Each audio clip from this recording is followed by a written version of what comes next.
It's time for the major news on The Bridge 99 FM. The headlines. JLP councillor charged with fraud. RGD adds more options to online services. Jamaica ranks high on list of countries affected by brain drain. In regional news, Haitian American nominated to run on Kings County Democratic Party. In international news, bacteria infection outbreak in 2 US states. In sports, Jamaica bags historic gold medals in powerlifting championships. And Dina Asher-Smith calls for more research on impact of menstrual cycle on athletes' performance. Bridge Nation, I am Vaughn Thorpe, and now the details.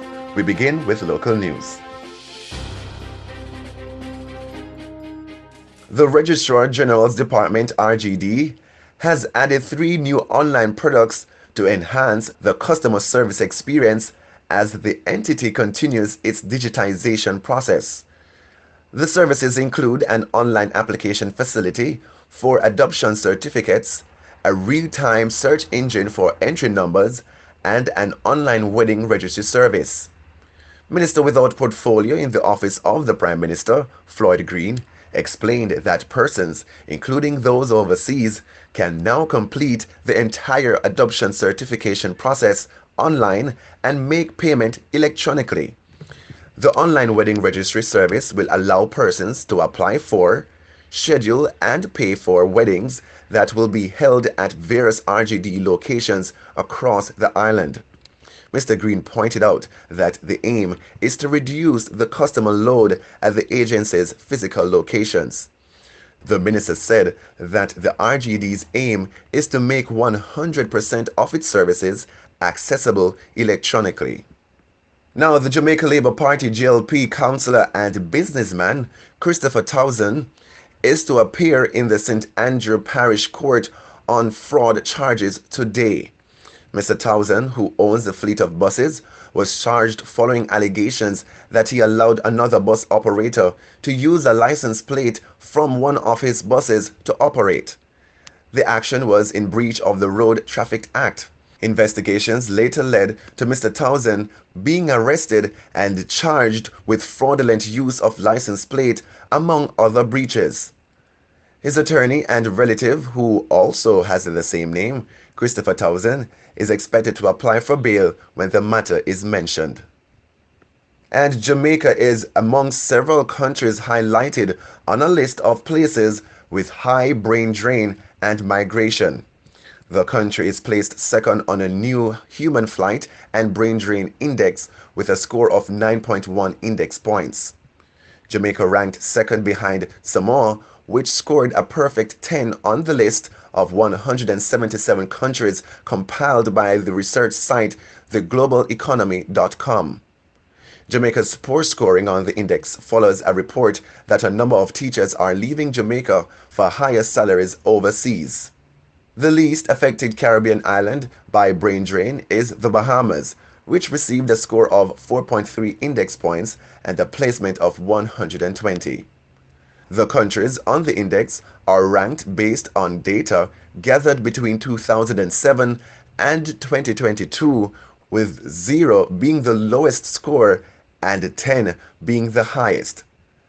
The data used to arrive at the final index point is collected from central banks, national authorities, the World Bank, United Nations, the International Monetary Fund (IMF), among other agencies, the site said. Haiti, with a score of 8.2, and Guyana 8.1, were ranked as 9th and 10th place respectively on the index. Australia finished in 177th place. The country received a score of 0.4 points, just below Sweden with 0.6. The United States was placed at 163 in the Human Flight and Brain Drain Indicator with a score of 1.8, the same score received by Oman.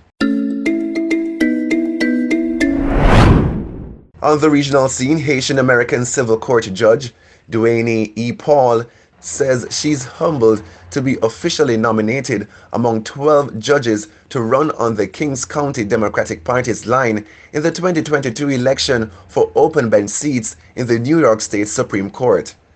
She's the first person of Haitian American descent to be elected civil court judge in the state of New York. The slate of 12 judicial candidates will now appear in the November general election. Judge Paul attended the State University of New York, SUNY, and Stony Brook University, where she obtained a dual Bachelor of Arts degree in Political Science and Social Science with a minor in Child and Family Studies. She completed her Master of Arts degree in Public Policy at SUNY and graduated from George Washington University Law School in Washington, D.C., where she received her Juris Doctorate degree. In international news, a fast-moving E. coli breakout has infected dozens of people and hospitalized 9 others in Ohio and Michigan. The Center for Disease Control, CDC, announced via a press release yesterday that 29 individuals are ill due to the outbreak from an unknown source. No deaths have been reported. The first infection was reported in July.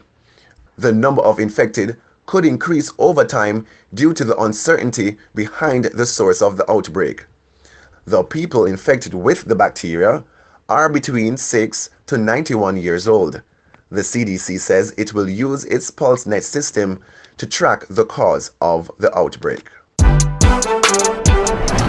Now in sports, Jamaica completed a historic feat at the 19th North American Regional Powerlifting Championships in Panama City, following Javon Da Costa's gold medal lift in the men's 93-kilogram weight category on Wednesday evening.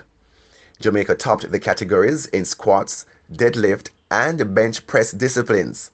Dr. Scott Jennings gave Jamaica a golden start after placing first in the 83-kilogram class. Jennings broke 2 NAPF records in the deadlift with 312.5 kilograms to land an overall score of 732.5 kilograms. That feat was followed by another record performance from Sammy DePass, who copped a new NAPF record in the deadlift after his third attempt at 220.5 kilograms.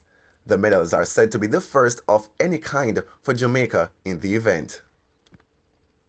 And British sprinter Dina Asher-Smith has called for more funding to research the impact of menstrual cycle on athletic performance after she pulled up with cramps said to be caused by her menstrual cycle during her 100-meter title defense at the European Championships in Munich.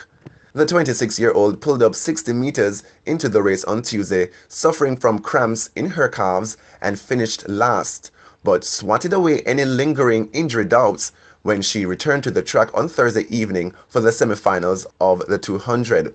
Afterwards, Asher-Smith was asked about her recovery from the cramping issues and told BBC Sport that it was due to, quote, girl stuff, end quote. She added that it was frustrating, but just one of those things. The 200-meter world champion does believe that the menstrual cycle affects women's athletic performance and is calling for more funding to address this impact. Just 6% of sport and exercise studies have focused on women specifically. Kelly Lee McNulty, a researcher of the menstrual cycle's effect on exercise, told the BBC in May 2022. And that was the Bridge 99 FM and Irijam Radio News Package, News 360, the facts you need. Catch us at 5 p.m. for another News 360. Also, you can download the Bridge 99 FM app in the Google Play Store and the Apple Store. I am Vaughn Thorpe. Have a good day. And those are the stories making it in Bridge 99 FM's major news package right here on the Bridge 99 FM.